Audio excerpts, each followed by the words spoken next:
भीलवाड़ा के तेरापंथ नगर में अहिंसा यात्रा के प्रणेता और शांतिदूत पूज्य आचार्य श्री महाश्रमण जी के आदित्य विहार में प्रवचन चल रहे हैं, जिनका समुचित सुरक्षा उपायों के साथ श्रावक समाज सेवा धर्माराधना का लाभ ले रहा है। कोरोना गाइडलाइन के चलते एवन टीवी प्रवचन का प्रसारण कर रहा है। चलिए आपको भीलवाड़ा से दिखाते हैं सीधे लाइव तस्वीरें और सुनाते हैं आचार्य श्री महाश्रमण। तो परम पूज्य आचार्य वर यही बात बताते हैं सबको कि अपने आचरण को उच्च बनाओ।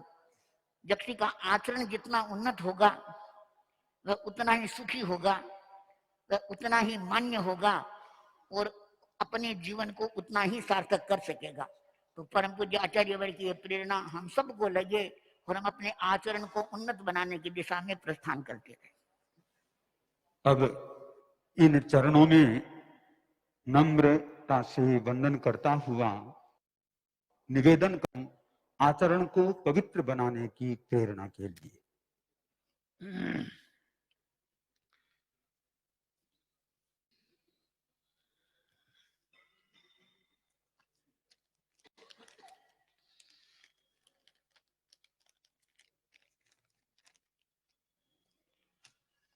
महावीर तुम्हारे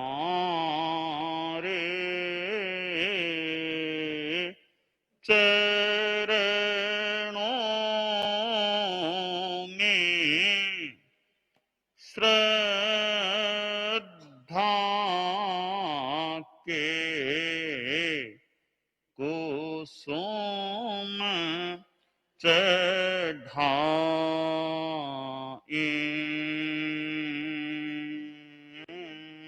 हम ऊंचे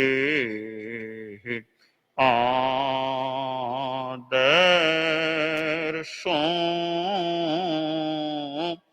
को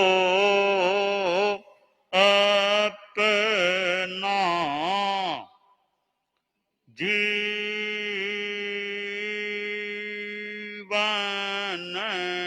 की ज्योति जगाए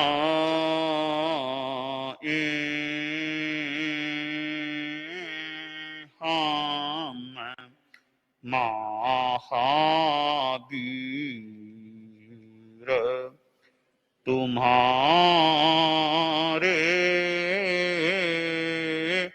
चरणों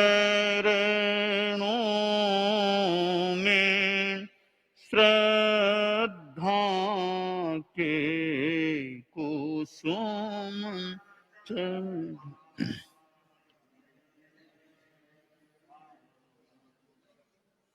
पन्नगे च सुरेन्द्रे च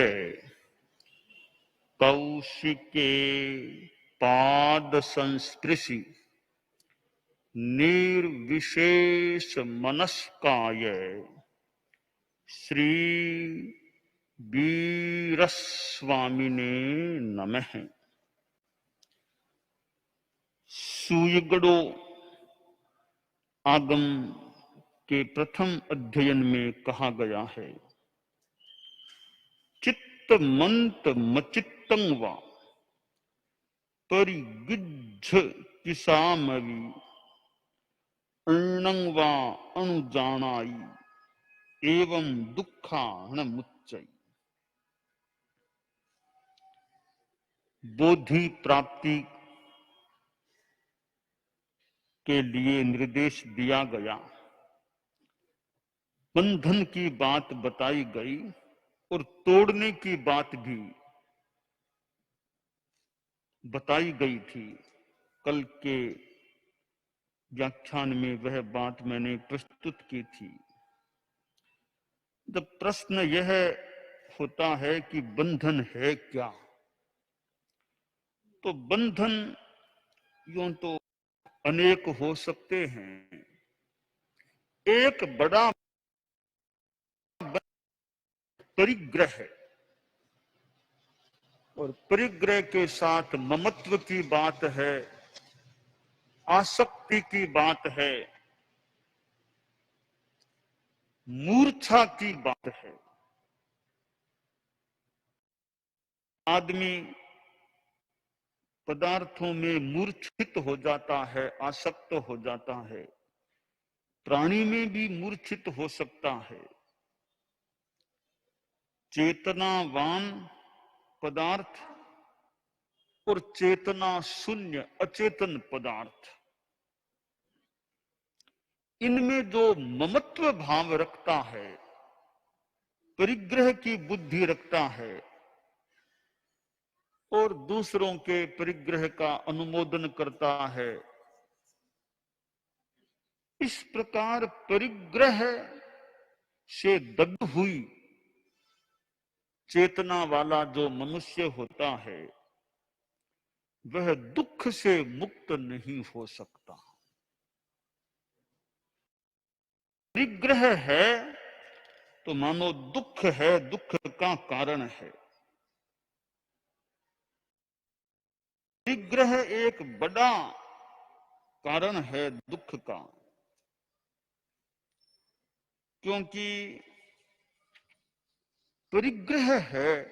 कितने संदर्भों में दुख की बात हो सकती है।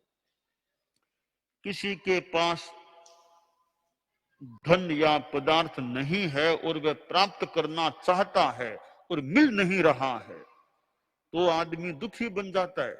अरे मुझे नहीं मिला, मुझे नहीं मिला, कैसे मिले, कैसे मिले। वो नहीं मिलने की बात भी, नहीं मिलने की स्थिति भी आदमी को दुखी बना देती है। तो अप्राप्त है तो भी आदमी दुखी बन जाता है। तो कोई चीज मिल गई, प्राप्त हो गई, तो फिर वह गुम हो गई या नष्ट हो गई, तो फिर आदमी दुखी, अरे मेरी वो चीज चली गई। पश्चाताप, अनुताप होता है, कष्ट होता है मन में कि मेरी कितनी कीमती चीज वो चली गई है। तो अप्राप्त है तो भी दुख, प्राप्त होकर नष्ट हो जाए तो भी दुख। और प्राप्त वस्तु है, पास में पड़ी है, तो उसकी सुरक्षा के लिए भी कई बार तनाव, अरे सुरक्षा करूं, कोई ले न जाए, कोई ले न जाए। तो पास में है तो भी दुख। वो बाबा जी अपने चेले के साथ यात्रा कर रहे थे। एक चेला था साथ में, दो ही दो थे, गुरु चेला। एक गांव से दूसरे गांव, फिर अगले गांव यूं जा रहे थे। बाबा जी का अपना सामान था, चेले का थोड़ा अपना सामान था। जहां मंजिल पर पहुंचते, किसी जगह किसी स्थान पर ठहरते, तो कई बार वो गुरुजी, बड़े बाबा जी थे, वो कहते, अरे बेटा चेला, ये स्थान सुरक्षित है ना, कोई सब सुरक्षा ठीक रहेगी ना, देख लो स्थान सुरक्षित है ना, ठीक। यो वो कई बार ये प्रश्न करते, आगे जाते, चला स्थान सुरक्षित है ना, देख लो कोई खतरा तो नहीं है ना, कोई खतरा तो नहीं है ना, सब सुरक्षित सामान रहेगा ना, ऐसा प्रश्न पूछते। चेले ने सोचा क्या बात है, गुरुजी के ये बात दिमाग में बार बार क्यों आती है कि स्थान सुरक्षित है ना, कोई खतरा तो नहीं है ना, सब सामान सुरक्षित रह सकेगा ना। ये चिंता और ये बात बार बार क्यों करते हैं गुरुजी? गुरुजी तो बहुत ऐसे शास्त्रज्ञ हैं, अच्छा प्रवचन करने वाले हैं, ये फिर ये बात इन दिनों में कई दिनों से गुरुदेव बार बार पूछते हैं। कभी ध्यान दो कारण क्या है। एक दिन वो सवेरे अगले गांव के लिए प्रस्थान करना था, तो थोड़ी देर पहले गुरुजी शौच के लिए गए। तब चेले ने सोचा आज देखूं गुरुजी के पास है क्या क्या चीजें हैं। तो गुरुजी का सामान टटोला, कपड़े थे, पात्र थे। एक सोने की ईंट एक डिबिया में रखी हुई थी गुरुजी के सामान में, सोने की ईंट। सोचा अरे गुरुजी के पास ये कहां से आ गई, अब हम तो अपरिग्रही साधक कहलाने वाले, ये परिग्रह इतना कैसे आ गया। चेले ने वो ईंट निकाली, पास में एक नदी बह रही थी, उस नदी में उसको फेंक दिया। सामान इकट्ठा हुआ, गुरुजी आए कि आगे चलो चलो, चलते हैं, आगे रवाना हो गए। फिर अगली मंजिल में अगले गांव पहुंचे, वो मकान में जहां ठहरना था वहां प्रवेश किया, तो फिर गुरुजी का वही प्रश्न, अरे चला देख लो स्थान सुरक्षित है ना, सामान की सब सुरक्षा ठीक रहेगी ना, देख लो ठीक है ना, स्थान कोई खतरा तो नहीं है ना, देख लो। तो चेला बोला, गुरुदेव कोई खतरा नहीं, आप निश्चिंत रहो, खतरा जो था वो मैंने नदी में फेंक दिया है।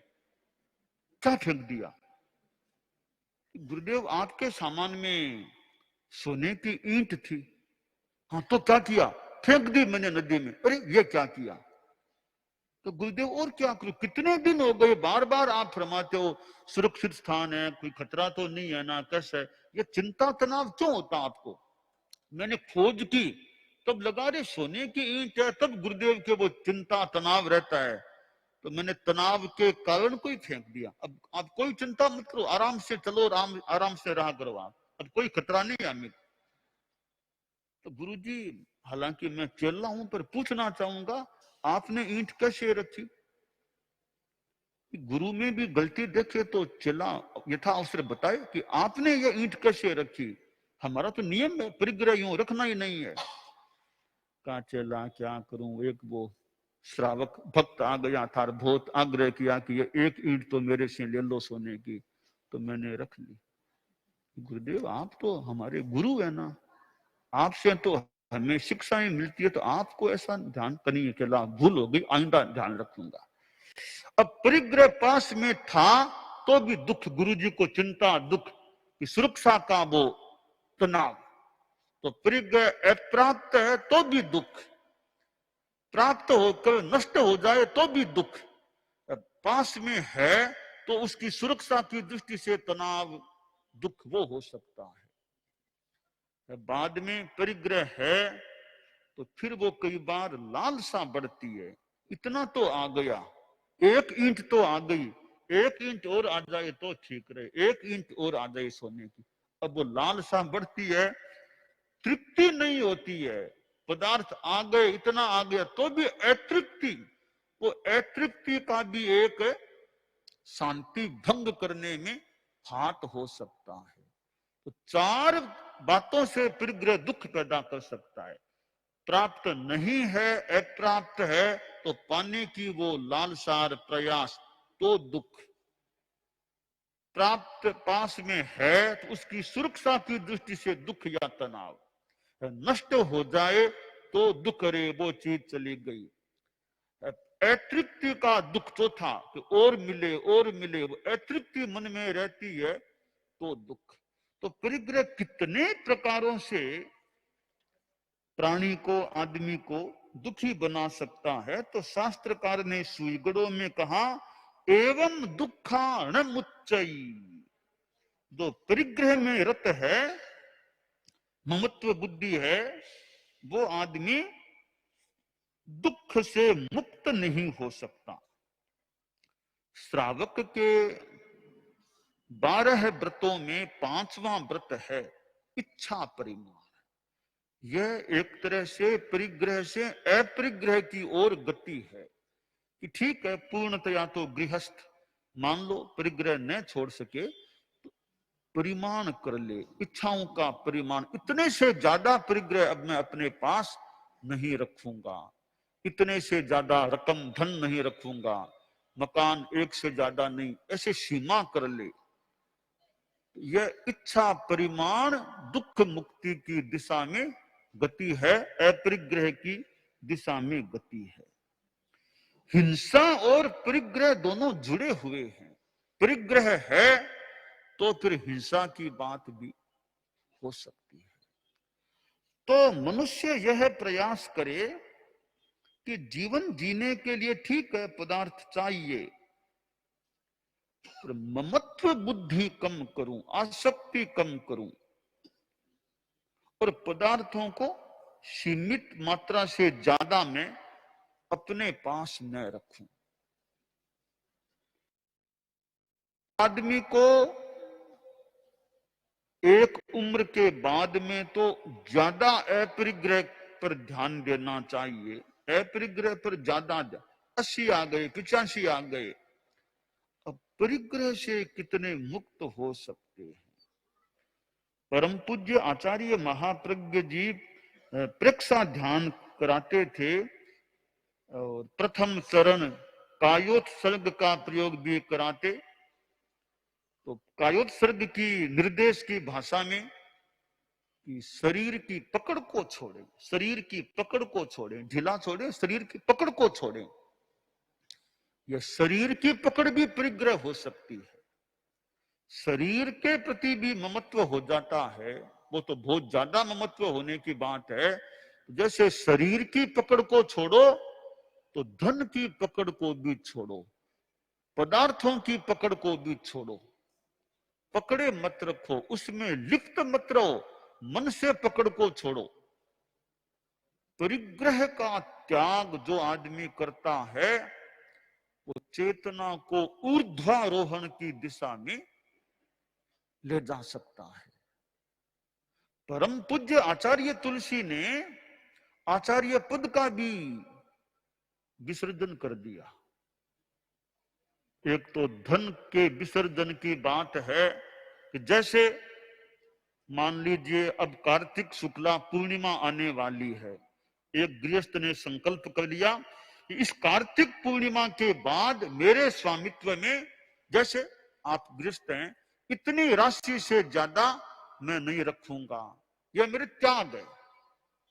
यह परिग्रह का सीमाकरण हुआ। अब आपने देखा अरे कि कार्तिक पूर्णिमा के बाद तो इस सीमा से ज्यादा रखना नहीं है और अभी मेरे पास इस सीमा से ज्यादा परिग्रह है, तो मैं कैसे इस परिग्रह को दूर करूं, छोड़ूं, ताकि मेरे स्वामित्व में कार्तिक शुक्ला पूर्णिमा के बाद इस सीमा से ज्यादा परिग्रह न रहे।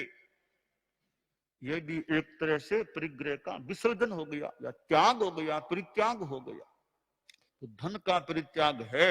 आचार्य तुलसी ने तो पद का भी परित्याग कर दिया।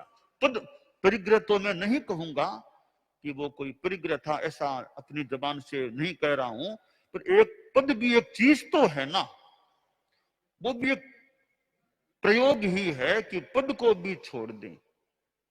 जैसे अल्पोपदी की बात है कि उपदी कम करें, तो आचार्य तुलसी ने तो पद की भी एक प्रकार की उपदी को कम कर दिया, पद भी नहीं रखना मुझे, तो पद भी छोड़ दे। मैं तो संत तुलसी हूं, मैं तो संत तुलसी हूं, अब आचार्य नहीं। कहा आचार्य महाप्रज्ञ जी मैं अब संत तुलसी हूं। और मैंने देखा, पता नहीं मेरा अध्ययन उस विषय में कितना आकलन है, ठीक है कि नहीं है, मैंने अनुभव किया कई बार आचार्य तुलसी नीचे ही विराजे रहते, खासकर प्रथम प्रहर में, जहां तक मुझे याद है उस नीचे ही कई देर नीचे ही विराजे, बिना पट के नीचे ही विराजे रहते ऐसे। और एक बार तो कार्यक्रम के बीच में पट को छोड़ दिया, जब जयपुर में आचार्य तुलसी आचार्य महाप्रज्ञ जी यानी आचार्य महाप्रज्ञ जी के लिए आचार्य पद की घोषणा करने के बाद दिल्ली पधारे थे गुरुदेव, तो जयपुर वाला रास्ता लिया था। तो जयपुर में प्रवास हुआ, तो वहां एक बार एक सार्वजनिक एक बड़ा प्रोग्राम हुआ था, उसका नाम मुझे जहां तक याद है अभिनंदन मानवता के भविष्य का, इसका कोई ऐसा शीर्षक था। कोई वो बड़े बड़े लोग आए थे, वो प्रोग्राम हुआ, ये ओम पूर्ण स्वतंत्र, ऐसे कई लोग उस प्रोग्राम में थे, कई बड़े नेता लोग यो मंच पर बैठे थे। गुरुदेव तुलसी पट्ट पर विराजे, पास में आचार्य महाप्रज्ञ जी भी पट्ट पर विराजे, वो कई दो बड़े बड़े सम्मान्य मंचासीन लोग थे, वो जैसे यूं पट्ट के आसपास मंच पर यूं आसीन हो गए। कार्यक्रम चला, गुरुदेव का भाषण हो रहा था। भाषण करते करते गुरुदेव ने फरमाया कि नहीं, मैं इतना यानी मैं क्या बड़ा, मैं तो आपके साथ नीचे बैठ सकता हूं। यो बात फरमाते फरमाते पट्ट से नीचे उतर गए। तो हम लोगों ने, संतों ने वो गुरुदेव की गद्दी नीचे लगा दी, तो पट्ट से नीचे विराज गए कि मैं आपके साथ हूं, आपके साथ बैठता हूं, मैं क्या इतना ऊंचा बैठूं, मुझे क्या इतना ऊंचा, आपके साथ ही मैं बैठता हूं। पास में आचार्य महाप्रज्ञ जी भी पट्टासीन थे, तो जो ही गुरुदेव उतरे तो आचार्य श्री महाप्रज्ञ जी भी खड़े हो गए नीचे विराजने के लिए। तो गुरुदेव ने, मैं भूलने को समझ, आचार्य जी आप तो ऊपरी बैठिए, आचार्य जी आप तो ऊपरी बैठिए, आप ऊपरी बैठिए। यानी कि मैंने तो आचार्य पद छोड़ दिया तो मैं नीचे बैठूं, आप तो आचार्य आप ऊपरी बैठिए। यानी अपने शिष्य ही थे, शिष्य के आप ऊपर बैठिए, मैं नीचे बैठता हूं। हालांकि वो ऐसा होने वाली बात थी, वो स्वयं आचार्य श्री महाप्रज्ञ जी भी फिर नीचे ही विराज गए। मैं बता रहा था कि पद मैं गुरुदेव के लिए नहीं कह रहा हूं, आम आदमी के लिए पद भी एक परिग्रह हो सकता है। तो गुरुदेव तुलसी ने तो पद का भी विसर्जन कर दिया, परित्याग कर दिया, अपने सामने अपने युवाचार्य को आचार्य पद से अभिषिक्त कर दिया। परिग्रह ऐसी, तभी तो पद के कारण पद चाहिए, पद चाहिए, संसार में पद की लिप्सार, पद न मिले तो फिर आदमी दुखी हो सकता है। ये परिग्रह कितना आदमी को दुखी बना देता है। कोई लालसा लग जाती है, मुझे तो वो स्थान चाहिए, वो पद चाहिए, वस्तु चाहिए, पद चाहिए, प्रतिष्ठा चाहिए, पैसा चाहिए। ये पद, पैसा और प्रतिष्ठा, पद, पैसा और प्रतिष्ठा, ये ऐसी चीजें हैं, इनका परिग्रह हो जाता है और आदमी दुखी बन जाता है। तो शास्त्रकार ने कहा कि एवं दुखान मुच्चई, जो परिग्रह में आसक्त है, परिग्रह की अनुमोदना करने वाला, परिग्रह का संचय करने वाला है, मूर्छा ममत्व बुद्धि रखने वाला है, वह व्यक्ति दुख से मुक्त नहीं होता। आप लोग गृहस्थ हैं तो परिग्रह का अल्पीकरण जितना संभव हो सके वो करने का प्रयास करें, और खास करके वृद्धावस्था आ जाए, 75 आ गए, 80 आ गए, 85 आ गए, अब परिग्रह का कितना, धन का, मकान का, यह मकान अब मेरे नाम नहीं, वो नहीं, जितना अल्प हो सके आवश्यक मान लो रखना पड़े, बाकी परिग्रह का त्याग हो जाए। पद की जो बात है इसमें मेरे विचार हैं। कभी कभी कोई एक आदमी कहता है कि मुझे तो पद लेने का त्याग करा दीजिए, मुझे पद लेने का त्याग करा दो।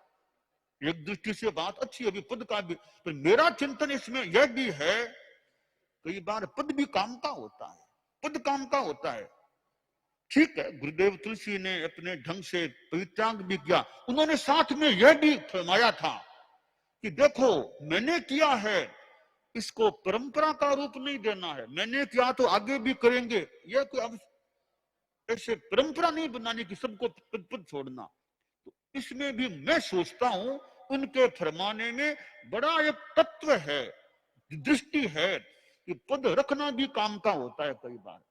अब सब पद छोड़ देंगे तो समाज चलेगा कैसे, देश चलेगा कैसे, तो पद भी बड़ा काम का है। अब पद पर है तब तो लोग बात को मानेंगे, वरना कौन किसी की बात मानेगा, बिना पद के कौन किसकी बात कितनी मानेगा। इसलिए पद की भी आवश्यकता होती है, तो हर जगह पद को छोड़ दो, पद का त्याग करो, इसमें भी विवेक की अपेक्षा। वो तो आचार्य तुलसी थे, वो आचार्य महाप्रज्ञ जी थे, आनुकूल्य लगे तब तो मान लो कोई छोड़ भी दे, वरना उल्टी कठिनाई कहीं पैदा हो जाए तो ये पद छोड़ो की बात में विवेक अपेक्षा है कि किस तरह पद का उपयोग सही किया जाए। जहां लगे अब जरूरत नहीं पद की तो पद को छोड़ा भी जा सकता है। तो सारा परिग्रह का प्रकरण है, आदमी परिग्रह में विवेक रखे, ममत्व को छोड़े, परिग्रह का परित्याग करने की दिशा में आगे बढ़े तो दुख मुक्ति की दिशा में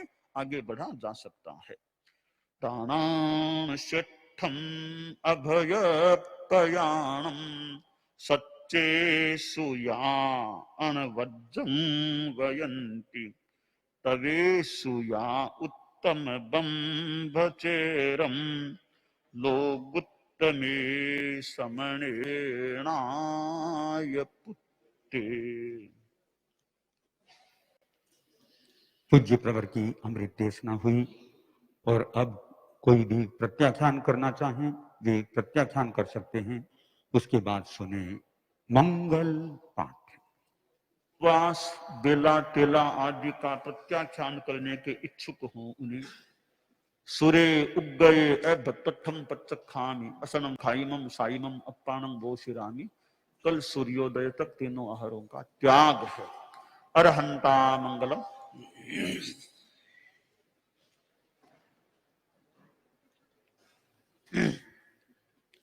सिद्धा मंगलम साहू मंगलम केवली पन्नतो धम्मो मंगलम। अरहंता लोगुत्तमा सिद्धा लोगुत्तमा साहू लोगुत्तमा केवली पन्नतो धम्मो लोगुत्तमो। अरहंते शरणं पवज्जामि सिद्धे शरणं पवज्जामि साहू शरणं पवज्जामि केवली पन्नतम धम्मम शरणं पवज्जामि। दर्शन सिरोहिया भीलवाड़ा। हाँ तू है क्या? बोल बबलू।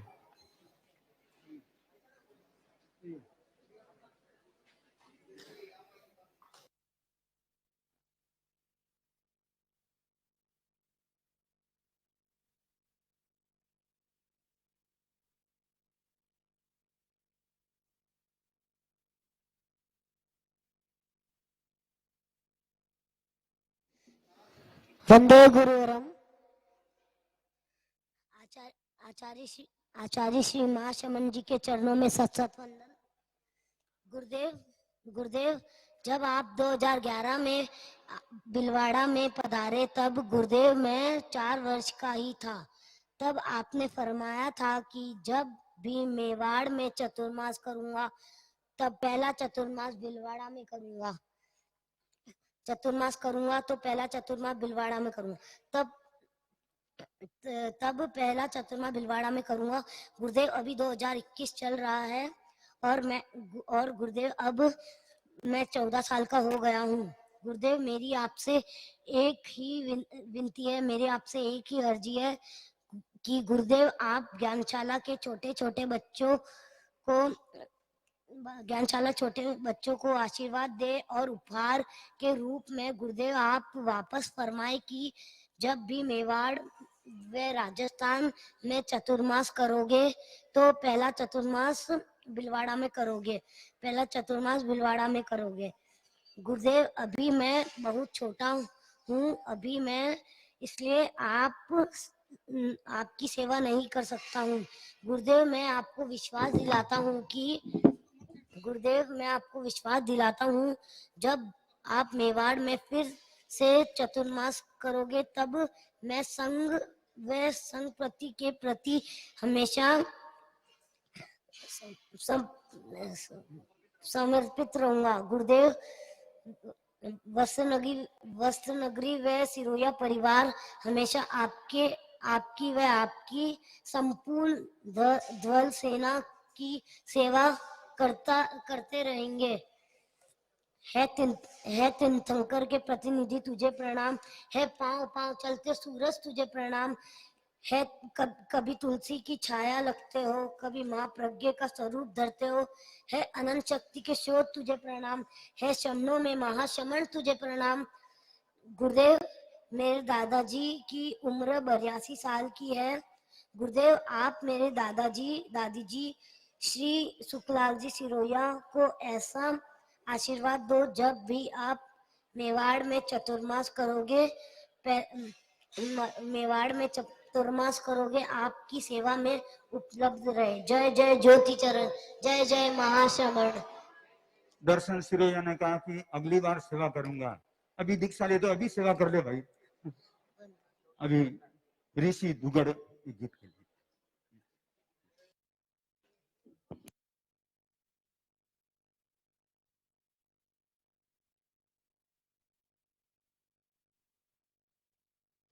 बनते आराध्य प्रवर के श्री चरणों में सभक्ति वंदना, परम पूज्य गुरुदेव के श्री चरणों में सभक्ति वंदना एवं समस्त चारित्रात्माओं को शत शत वंदना।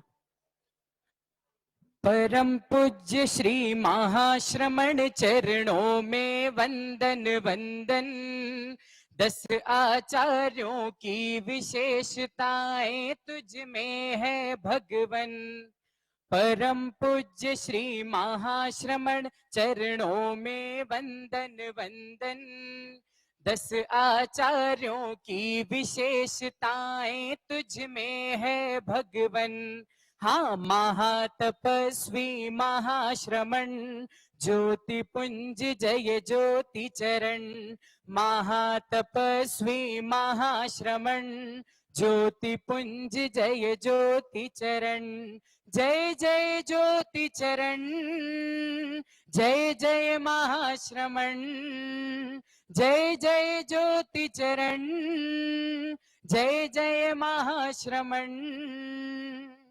श्री भिक्षु साहस कौशल भारी माल गुरु भक्ति। ब्रह्म तेज श्री राय ऋषि जय गणि आगम अनुरक्ति। श्री मघवासी कोमलता, श्री मघवासी कोमलता माणक गणिर जुता क्षण क्षण। 10 आचार्यों की विशेषताएं तुझ में है भगवन। हाँ, महातपस्वी महाश्रमण ज्योति पुंज जय ज्योति चरण। महातपस्वी महाश्रमण ज्योति पुंज जय ज्योति चरण। डाल गणेशी तेजस्विता श्री कालू वत्सलता। गुरु तुलसी सा अनुशासन श्री महाप्रज्ञ सी समता। हाँ, डाल गणेशी तेजस्विता श्री कालू वत्सलता। गुरु तुलसी सा अनुशासन श्री महाप्रज्ञ सी समता। क्षमता ममता विरल विमलता, क्षमता ममता विरल विमलता महाश्रमण मन भावन।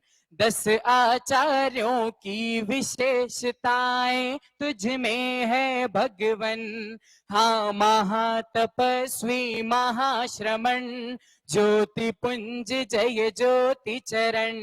महातपस्वी महाश्रमण ज्योति पुंज जय ज्योति चरण। कल संपदा निरख रहे हम सारे।